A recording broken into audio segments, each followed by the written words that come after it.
호세아 9장에서 보겠습니다. 호세아 9장 1절 함께 합독하겠습니다. 1장 9장 1절 2절 같이 시작. 이스라엘아 너는 이방 사람처럼 기뻐 뛰지 말라. 내가 하나님이여 네 하나님을 떠나고 각 사장마당에서 은혜의 값을 구하려 하느니라. 사장마당이나 술거리를 들이지 못할 것이며 새 포도주도 떨어질 것이요. 아멘. 우리가 이제 여기 보니까 타작마당이 나오는데, 우리가 추수하면은 예전에 우리 시골에서도 보면 마당에서 막 팔곡하고 막 그랬잖아요. 그러면 어르신들이 이제 다 농사하고 나면 막 막걸리도 드시고 거기서 막 하시더라고요. 근데 이스라엘도 비슷한 것들이 있는 것 같아요. 근데 이스라엘은 이제 하나님께 감사하는 그런 감사제를 올렸죠. 그런데 이제 여기 보니까 이스라엘아 너는 이방 사람처럼 기뻐 뛰놀지 말라 그랬어요. 근데 이제 어, 행음에서 하나님을 떠났다고 했습니다. 근데 이제 여기서는 이스라엘 사람들은 하나님의 은혜와 축복을 기뻐하고 감사했고 또 절기도 지켰고 뭐 각 절기마다 오순절, 뭐 맥주절, 수장절, 초막절에 이렇게 절기를 지켰는데 여기서는 왜 이방 사람들처럼 뛰놀지 말라고 했을까? 저는 이게 되게 궁금했거든요. 그래서 이제 찾아보니까 그들이 이제 하나님을 떠나서 불의하고 또 우상 숭배하고 그러니까 이제 근데 그들에게 있는 풍성한 소출 같은 것이 이 이스라엘 백성들이 바알에게서 왔다고 생각을 해요. 그래가지고 다 우상에 대해서 막 이렇게 우상이 자기들에게 이렇게 풍요를 줬다고 생각하고 바알 신이 풍요의 신 막 이런 거잖아요. 그러니까 그렇게 했다고 생각을 하고 거기다가 막 초점을 많이 맞추는 거예요. 그러니까 하나님께서는 오히려 뒤에 보니까 새 포도주도 떨어질 것이고, 그러니까 소출을 얻게 하신가, 하나님께서 아예. 그러니까 행음하고, 막 여러 가지 죄악을 저지르니까 소출도 끊어지게 하고, 우리가 이제, 하나님 앞에, 하나님과 조금 멀어지는 이런 것들이 다는 아니지만 어떤 면에서 보면은 처음에는 이제 물질도 끊어지게 하고 또 사람 관계도 끊어지게 여러 가지가 있잖아요. 근데 하나님께 더 가까이 오게 하는 방법일 수도 있고 어떤 경우는 죄악으로 인해서 이런 것들이 끊어지는 경우도 있거든요. 그러니까 이런 것들이 하나님께서는 아예 이때 이스라엘 백성들에게 양식의 소출이 없게 하겠다. 그러고 곡물이나 포도주의 풍성함이 없을 것이라는 것을 말씀하셨습니다. 그러니까 이제 그들은 막 신나게 타작하고 나서 거기가 이제 넓잖아요. 타작마당이라는 곳이. 그야말로 아라우나의 타작마당 이런 경우는 나중에 뭐 거기에 성전도 세울 수 있을 만큼 넓잖아요. 네. 그러니까 그 높은 고지대에 가서 이렇게 둥그렇게 해가지고 그곳이 평평하게 해서 그곳에 가서 타작도 하고 막 이렇게 모여서 이렇게 하는 것 같더라고. 그러니까 그렇게 넓은 곳이고 막 춤도 추고 막 이러는데 이제 이들에게 그런 것들이 없게끔 하나님께서 재앙을 내리시는 장면을 볼 수 있습니다. 왜냐하면 그것은 이스라엘이 행음하고 하나님을 떠나고 했기 때문에 하나님께서는 정말 너무너무 사랑하시는 이스라엘 백성들을 너는 내 백성이다. 나는 네 하나님이다. 계속 하시는에도 불구하고 이들이 죄악을 저질러서 이렇게 이제 하나님께 딱 칩니다. 그러면서 저희가 3절에 보니까 여호와의 땅에 거하지 못하며 에브라임이 애굽으로 다시 가고 아수르에서 더러운 것을 먹을 것이니라. 아수르는 이스라엘 백성들이 이제 아수르에 잡혀가잖아요. 근데 더러운 것을 먹는다는 것은 이제 우상의 제물이나 이런 거 아수르에서 풍요롭게 먹을 수 있는 것은 고기나 뭐 이런 것들은 다 그러니까 우상에게 바쳐진 것들이 많잖아요. 그죠? 이방인들은. 그러니까 그런 것들을 먹는 건데 더러운 것이잖아요. 그겠지?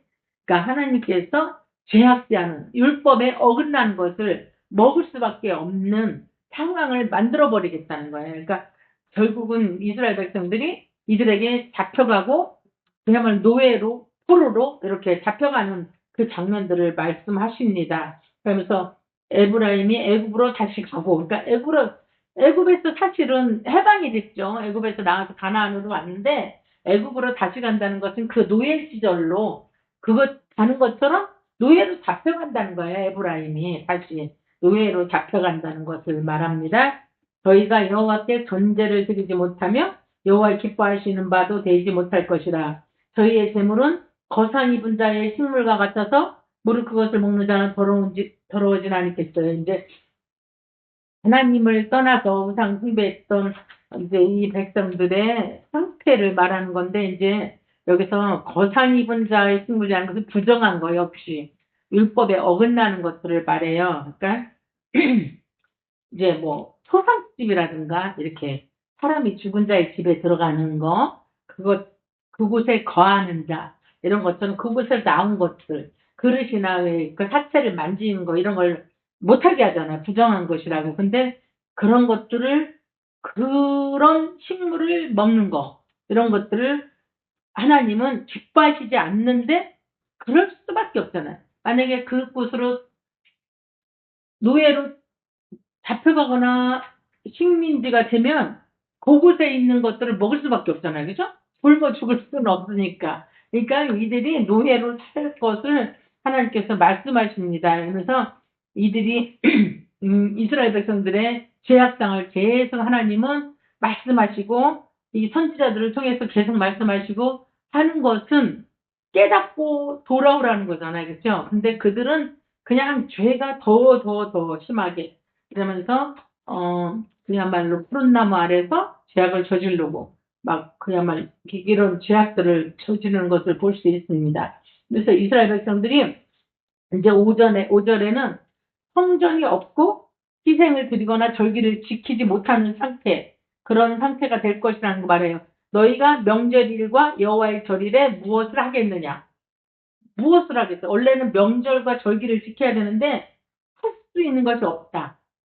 결국은 이방 나라에 잡혀가니까 할 수 있는 것이 없게 된다는 것을 의미합니다. 그래서 또 보라 저희가 멸망을 피하여 갈지라도 애굽은 저희를 모으고 노업은 저희를 장사하리니 저희의 은 보물은 찔레가 덮을 것이요 저희의 장막 안에는 가시덩굴이 뻗으리라. 그러니까 높땅은 그야말로 이렇게 높 땅에 묻히게 된다고 그러잖아요. 이제 높은 이제 예루살렘보다 좀 더 위에 베냐민 땅에 속하는 그런 땅이었어요. 근데 그곳에 이제 묻힐 것이다. 그러면서 완전히 멸망시키지는 않고 하나님께서는 이제 그 높 땅이라는 것은 고대 애굽의 수도가 있던 매장지가 있던 그런 곳도 있었고 이쪽에는 또 예루살렘의 북쪽 베냐민 땅을 말하기도 합니다.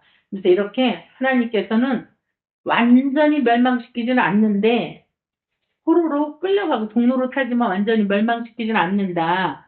그런데 너희가 이렇게 뭐 찔레가 덮을 것이고 장막 안에는 가시덤불이 퍼지리라 이렇게 계속했어요. 하나님의 저주를 받아서 이제 황폐한 땅이 될 것이라는 것을 계속 말씀하셨습니다. 이제 7절에 보겠습니다. 7절에는 형벌의 날이 이르렀고 보응의 날이 임한 것을 이스라엘이 알지라. 선지자가 어리석었고 신에 감동하는 자가 미쳤나니 이는 내 죄악이 많고 내 원한이 큼이니라. 그러니까 이제 참 선지자들이 그렇게 외쳤어도 듣질 않고 결국은 하나님의 저주를 받아서 이제 불경한 자들은 계속 진실된 참 선지자들을 잡고 가두고 막 이렇게 해방을 하잖아요. 그러니까 이 사람들이 미쳤다고 여기기도 하고, 근데 때로는 또 거짓된 예언으로 미혹한 거짓 선지자들이 어리석고 우둔하다. 이렇게 이제 미혹된 거짓 선지자들이 자기가 진실인 줄 알고 막 말을 하는 거예요. 거짓 선지자들이. 이제 유다 말기에도 거짓 선지자들이 많이 일어났는데 그때는 예레미야가 그들을 책망하기도 했어요. 근데 여기는 지금 북이스라엘이잖아요. 이제 이렇게 이런 일이 있습니다. 이제 8절에 에브라임은 내 하나님의 파수꾼이언을 선지자는 그 모든 행위에 새 잡는 자의 금을 갖고 또 그 하나님의 전에서 원한을 품어두다. 그러니까 선지자는 나의 백성 에브라임의 파수꾼이거늘 파수꾼으로서의 임무를 충실히 수행하지 않았다. 그래서 오히려 이스라엘 백성들을 실족해하는 올무와 같은 그런 올무 왜 이렇게 새 잡는 자의 여기 보니까 새 잡는 자의 그물 갖다 그물을 이렇게 새를 잡을 때 덮치는 거잖아요. 그러니까 올무에 걸리듯이 그렇게 올무에 걸리게끔 하는 오히려 선지자들이 그런 역할을 했다. 거짓 선지자들이 이스라엘 백성들에게. 그러니까 하나님과 참 선지자에 대해서 오히려 거짓 선지자들은 원한을 품을 만큼 그렇게 그런 역할들을 했어요. 지금 이 시대에 잠깐 보면 우리가 정말 참 선지자와 거짓 선지자들 우리는 그 당시에는 이제 선지자 뭐 사도 이렇게 했지만 지금은 그건 아니지만 지혜종들과 대형 교회들과 이런 것들을 보면서 정말 어떤 것이 정말 하나님의 참 진리를 전하는 곳인가 이런 것도 한번 살펴봤으면 좋겠습니다.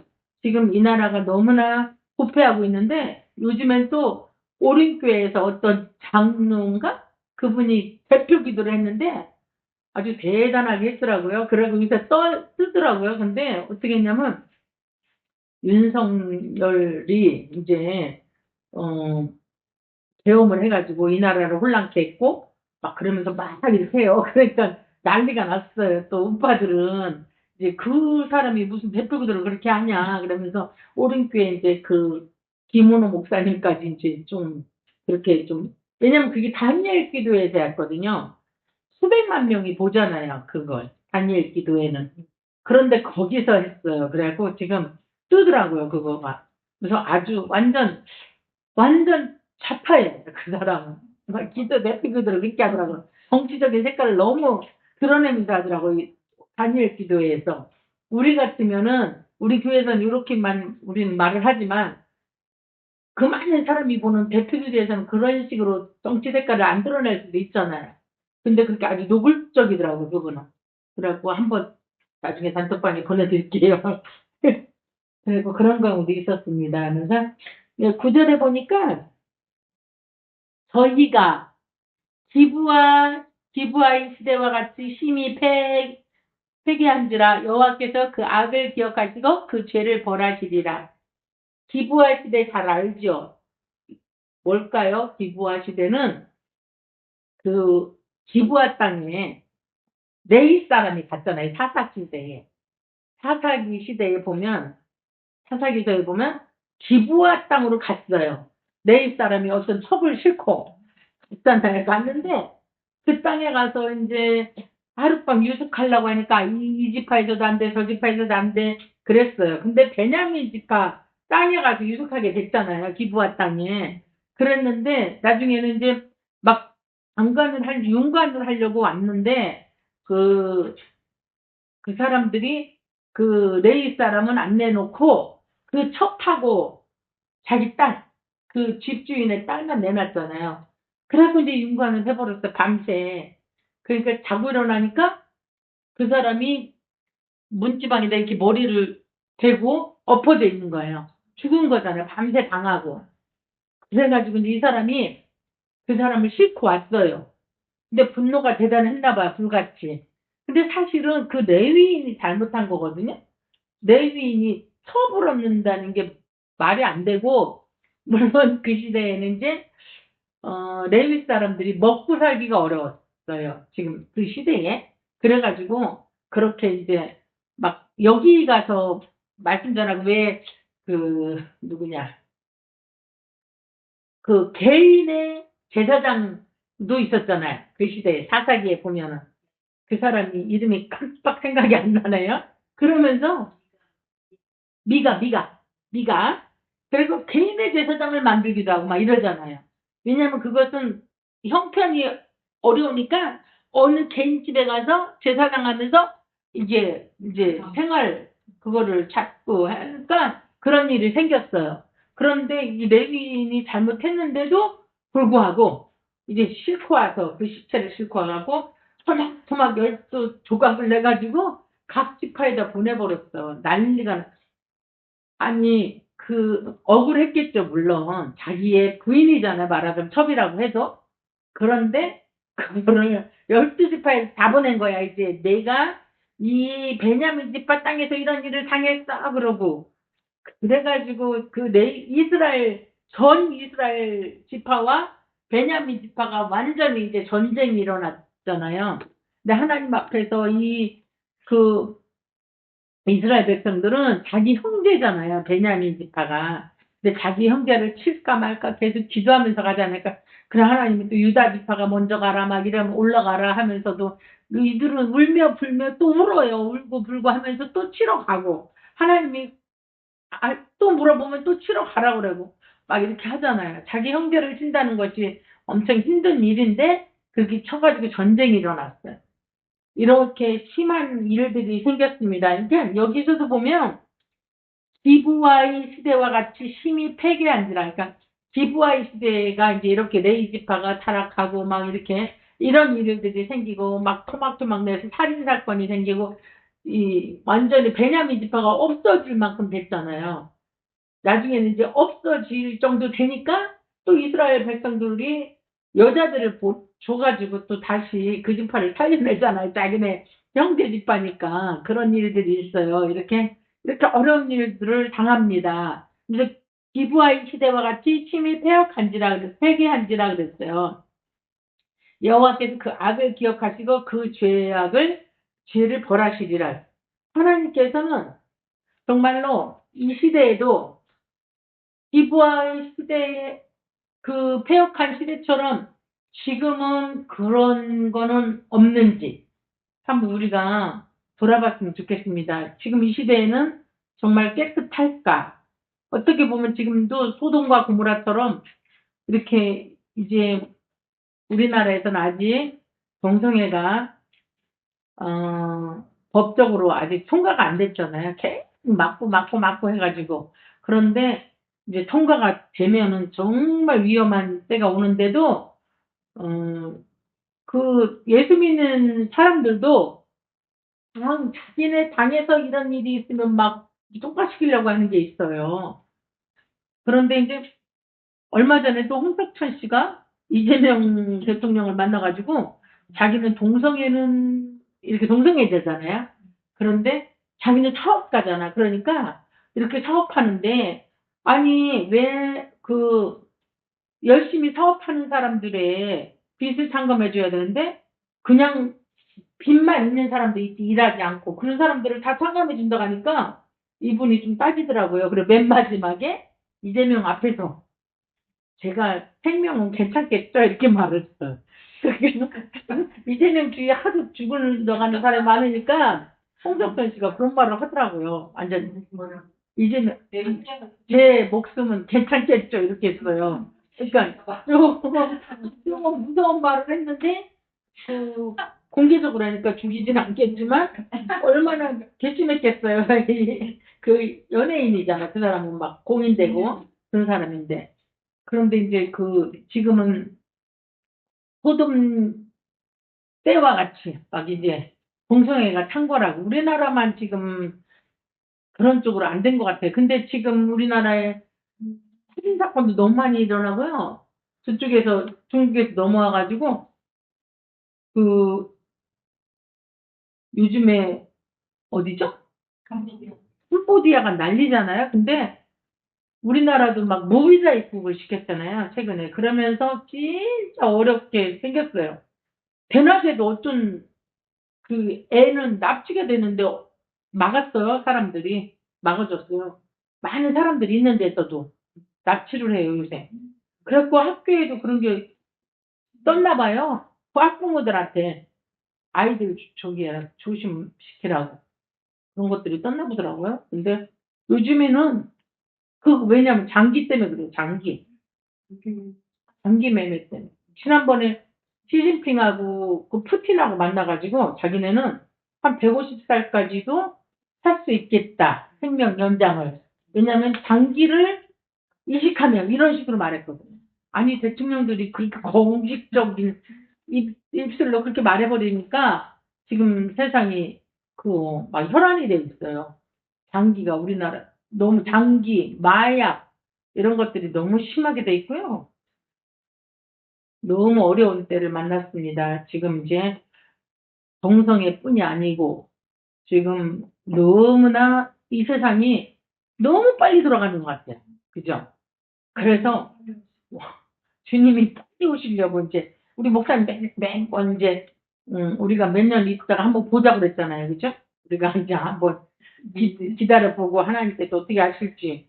정말 지금 너무나 타락하고 이런 세상이 됐는데 하나님께서는 타락한 백성들을 기억하시고 보호하시는 하나님이세요. 그러니까 근데 우리한테는 뭐가 있냐면 회개할 수 있는 기회가 있어요.